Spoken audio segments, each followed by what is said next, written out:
Hello, everybody. How are you doing? This is the S. Anthony Thomas. This is the S. Anthony Says podcast. The holidays coming up.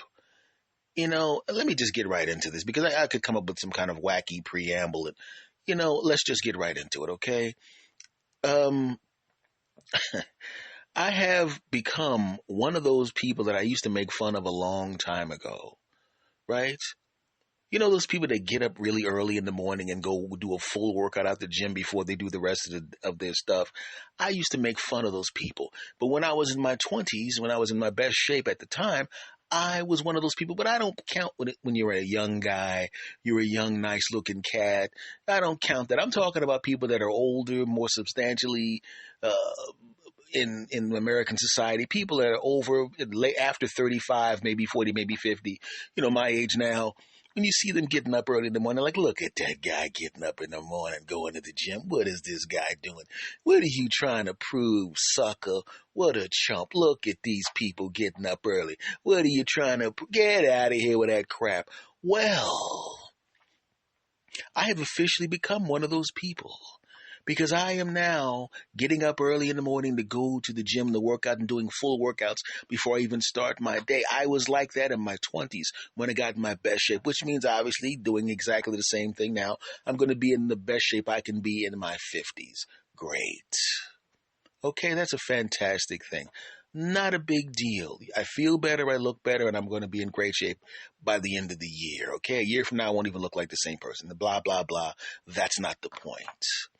The reason I bring that up is because you're driving back. I'm driving back. A person is driving back home. And before you go home, you want to go visit a friend. You want to catch him before he goes off and starts doing some other stuff.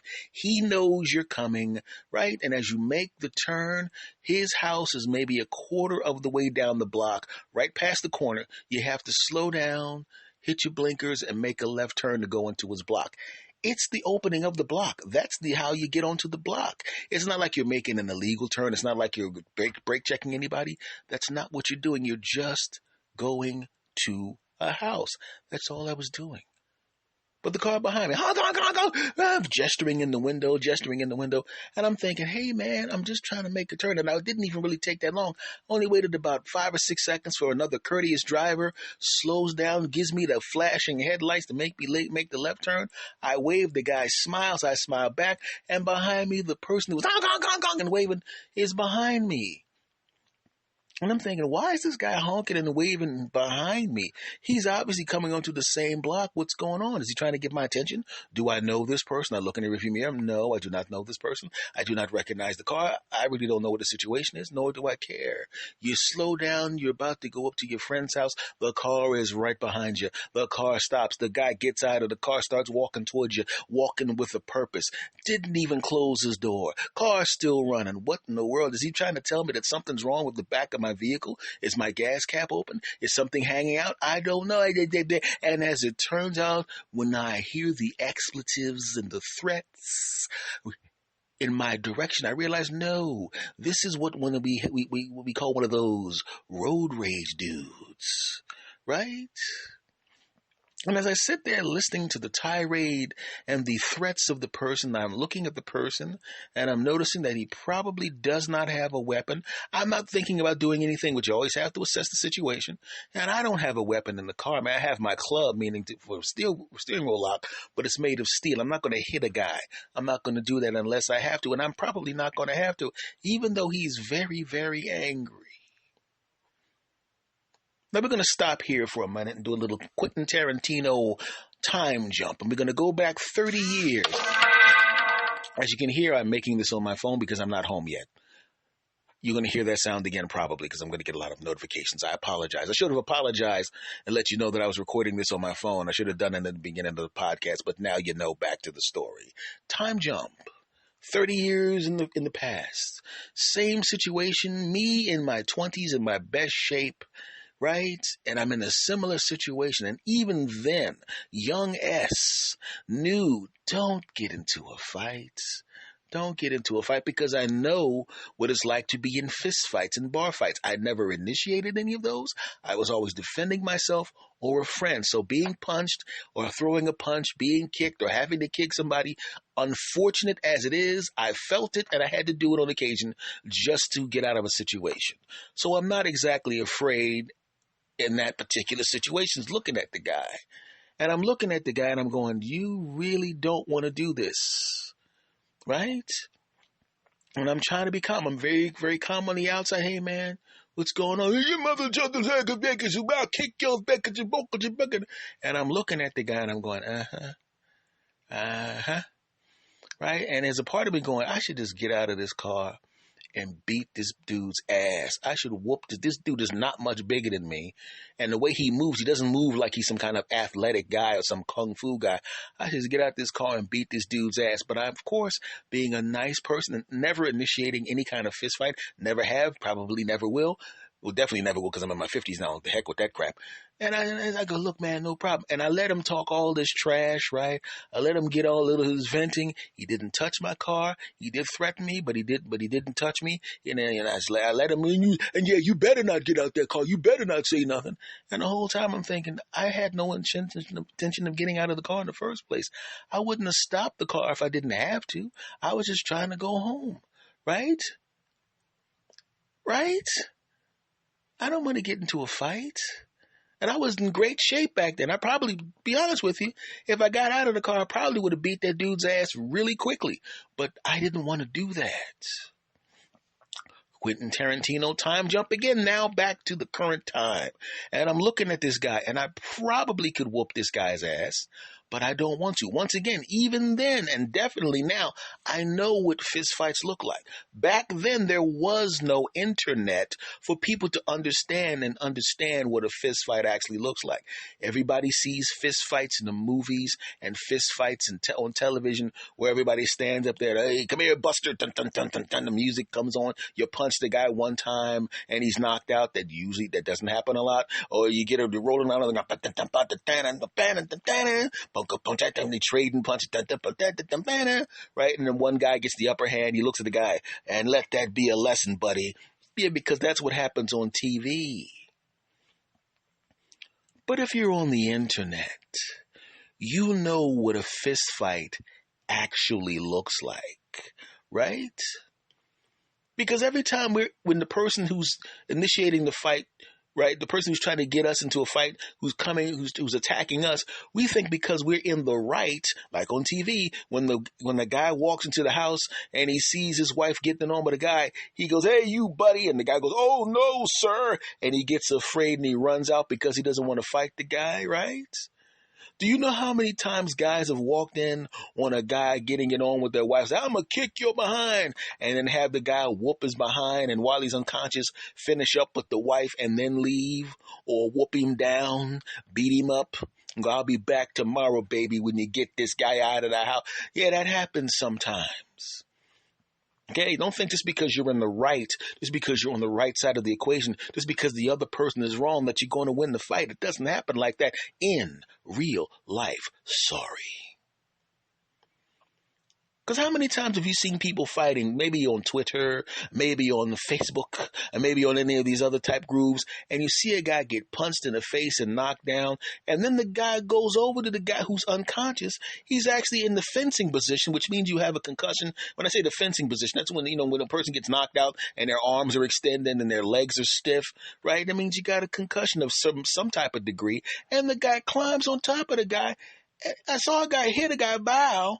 Now, the guy that hit the guy was in the right. He was in the wrong. He's in the wrong. The other guy was right. The other guy was trying not to fight him. And then he cracked the guy who didn't want to fight. The guy's on the ground in the fencing position with his arm. He goes over and punches his unconscious body in the face 5 more times before his friends pull him off. And this guy was wrong. And the other guy got knocked out.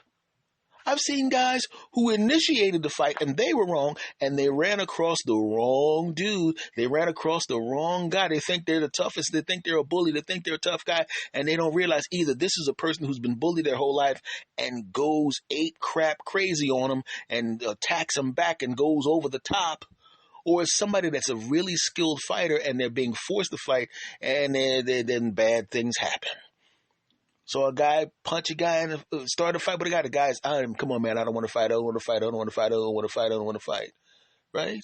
And he gets knocked out. Now the guy who knocked the guy out walked over to him and started stomping him. He's unconscious. He's stomping him in the head. You have to always think about that in a street fight. You just made someone who initiated a fight with you, who wants to fight you, meaning they want to cause you physical harm. If you're awake and alert, you can do something about it. Maybe you can run away. Maybe you can fight back. Maybe it's an even fight. The person decides to stop because it's not worth it, because they realize that you're not a pushover. But once you're unconscious, once you're knocked out on the ground, this person can do anything they want to you, right? Or if you hit the other person and they bust their head on a curb and die, all of a sudden you're getting a manslaughter charge. Why? Because you wanted to prove something. You wanted to fight somebody. Oh, no. So this guy comes up to the car, and I'm looking at him and going, as long as he doesn't touch my car, as long as he doesn't touch me, I'm going to let him say whatever he wants to say, let him get it off his chest. Because I'm not going to drive to my friend's house, because if I drive to my friend's house, he's going to think that's where I live, and he may do something to my friend's house, or he may wait for me to come back again, because some people get obsessive. He might wait for me to come back, and I might get attacked and not know that I'm about to get attacked. I want this to be settled right here. And another thing in the car, you mother, I'll kick your man, and you gonna, I'm in a hurry, you better get your bed. And I was so, and sometimes a snide comment comes and you say it when you shouldn't. And another thing, I'm in a hurry, you mother, jugs and speed, passenger, Jehoshaphat. Well, you probably would have been exactly where you wanted to go had you not gotten out your car and started yelling at a stranger. Probably shouldn't have said that. Oh, so you got a smart mouth. I open this door and I'll bust you. And I'm going, look, dude. I'm just trying to turn on the block. All right? I didn't cut you off. I didn't give you the finger. I wasn't rude to you. I didn't do anything to you at all. All I did was turn on the block. That's it. Why are you coming up to a stranger's car? Why would you do that? Nowadays, it's safe today because you came up to my car and I have no intention of getting into an altercation with you. I'm not even angry with you. I'm just trying to get you to go back in your car and go on with your day. You're getting upset over something that really wasn't that big of a deal. What was my offense? I made a left turn in a lane designed for left turns. I delayed you by how many seconds, sir? You took longer to follow me down the block than the delay back there. Why would you do that? Yeah, well, I said, I said, don't you watch the news, sir? Don't you watch the news? Don't you see how much violence is going on nowadays? And you literally are walking up to a stranger's car angry? What if I was one of these hot-headed kids? What do you think would have happened to you if you walked up on a car of 20-somethings who just stole this car and they think that you're going to be aggressive towards them? Oh, yeah, I probably would have got shot. Yes, you would have gotten shot.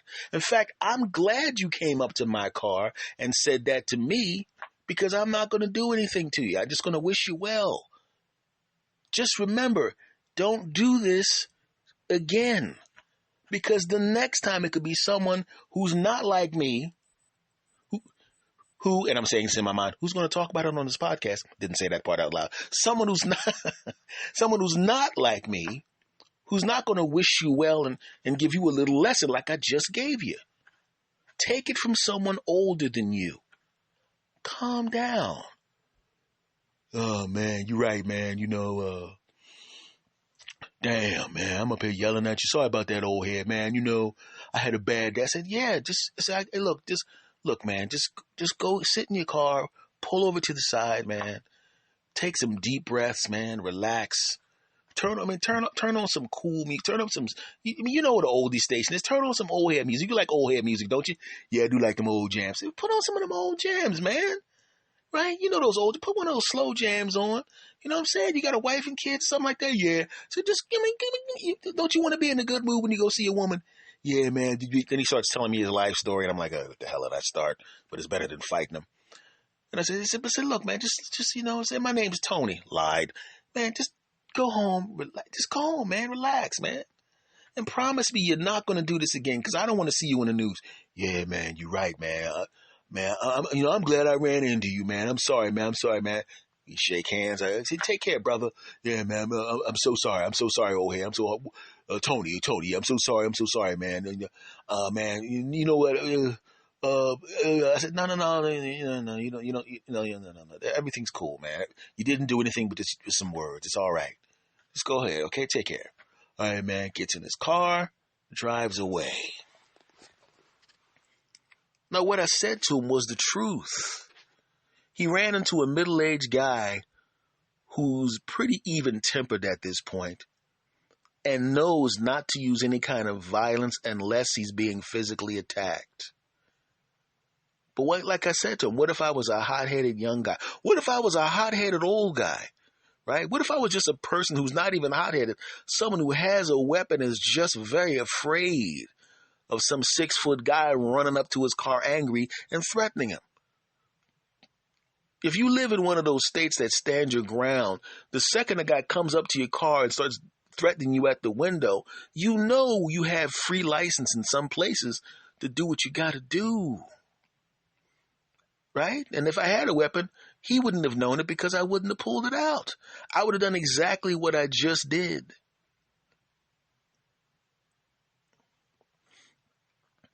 And that's how the day goes. A day before a holiday. Look, man, we all have moments where we get a little angry. We wind up saying things, sometimes doing things we don't want to do. But you got to make sure you don't make the big mistake. And that guy could have easily have made the big mistake. And I was glad I was able to keep my cool head. Right? I was feeling good after that workout. Yeah. So I was in a good mood. Right? It's good to be in a good mood. So, folks, I'm back. And I want to thank you for listening to this podcast. I want to thank the guy that was behind me for not being even more of a hothead because I didn't want to back my car over, you dumbass. Which would have been easy. But I didn't, of course. And I hope you enjoy your holiday tomorrow. It's the 4th of July tomorrow. So I'm hoping that you enjoy it, my friends. Enjoy the fireworks. I, of course, will be getting up early tomorrow morning because the gym is closing a little early, but it doesn't matter because I get there at 6 o'clock in the morning anyway, so it doesn't apply to me. Get my workout in and hopefully have another good day tomorrow. In fact, I hope you have a good day today, and I hope you have a good day every day. Not just because you listen to me, but because I wish that for everyone. But I wish it more for you guys and gals because y'all listen to me, okay? I mean, I love everybody, but I love people that listen to me a little bit more, but that's just between us. Moving on. Much love to you, my friends. I'll see you again next time. Do me a favor. Rate and review this podcast wherever you're listening to it. 5 stars, please. Spread the word. Retweet, reblog, whatever. Let everybody know about this thing, okay?